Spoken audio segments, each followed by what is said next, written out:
For me, it was always in the Washington Bureau, so it was a combination of doing a great deal of coverage of the protests. I mean, the footage would come in, and in those days, people shot film stories that took 2 days to get to the feed point and had to be processed and fed. So they were background stories to a large extent. I mean, it couldn't be what happened today. You didn't get that. And as a result, they had an enormous amount of kind of depth to this is what's going on. And by the late 60s,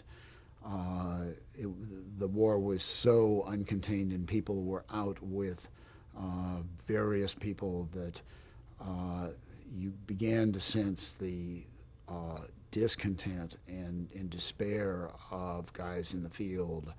And Jack Lawrence did a whole series of reports that then became a special called Charlie Company that really caught what a morass these guys were in. And so that reporting was absolutely extraordinary from the field. Morley Safer was there doing the burning of the village of Camnay. Things were very wrong. We were in Washington where you kept getting this absolutely everything's going fine, that we see the light at the end of the tunnel, convincing people if we just stay strong, if we just commit 50,000 more troops, that all had the ring of stonewalling to it. And I think it wasn't, clearly there were just real troubles in that whether you were conservative or liberal, the country had gotten itself into something really bad, and the death tolls and the body bags went up and up and up and up in the course of that. And kind of 1969 when I went there, all the bodies in the Vietnam Wall and the V, the dividing point is when Nixon comes in and all the bodies on the right side of that wall. Those something like 27,000 were all lost in that period, and that cumulative thing was both grinding and sad, and this was all in the wake of 1968, of the assassination of Bobby Kennedy, of Martin Luther King, of the burning of the cities. It was about as difficult a time as one could imagine, but for somebody who cares about news to realize that things are incredibly important. I mean, it was not a time when anybody would have talked about Chandra Levy. Now, was there any sort of rules in terms of what you could and couldn't report, or was anyone in control in terms of what was reported for the war? No. In the Vietnam reporting, there was almost no way to control it at that point. Again, the nature of things were such that it was an undeclared war, so we really weren't at war, and so the kind of wartime strictures that went in World War II didn't exist because Johnson didn't want to have to declare war in all of this that would have alarmed a lot of people, and we were still taking care of an insurgency. B, the technology was such that people would shoot film and get somebody to carry it back to Saigon and put it on a plane to Bangkok or to Tokyo or to Hong Kong, and it would get processed and satellited from those places or to Los Angeles. And so there was no way to really have military control over all of that. And there were so many troops in so many different places. The guys were hitchhiking rides on helicopters and whatever, and there just was no way to control the reporting, which in the wake of that, clearly people in the military who felt that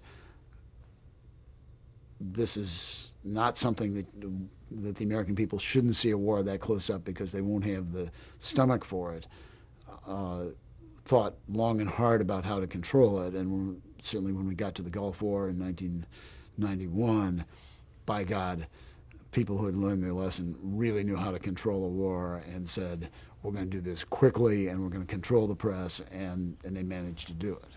I think the one thing that came out of that I think is characterized by the people of that generation is this very deep belief in even-handed coverage. That, if we talk about red and blue states now, that division is not nearly as deep as just the deep divide within the country, within every family, between my mother and me, between my father-in-law and his sons over this.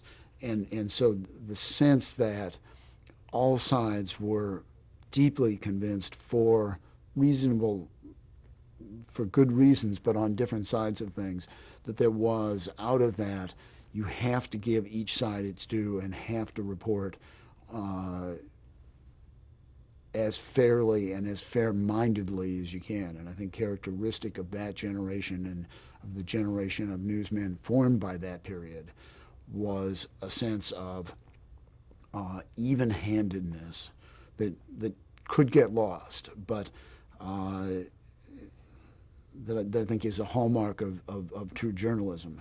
I mean, to a certain degree, I believe that great events form great journalists, and they're clearly, there were the Murrow boys out of World War II who had seen huge things and something that was life and death for the planet, and were very much formed by it. But to a certain extent, that was clearly a right and wrong sort of thing. And Murrow was a bit of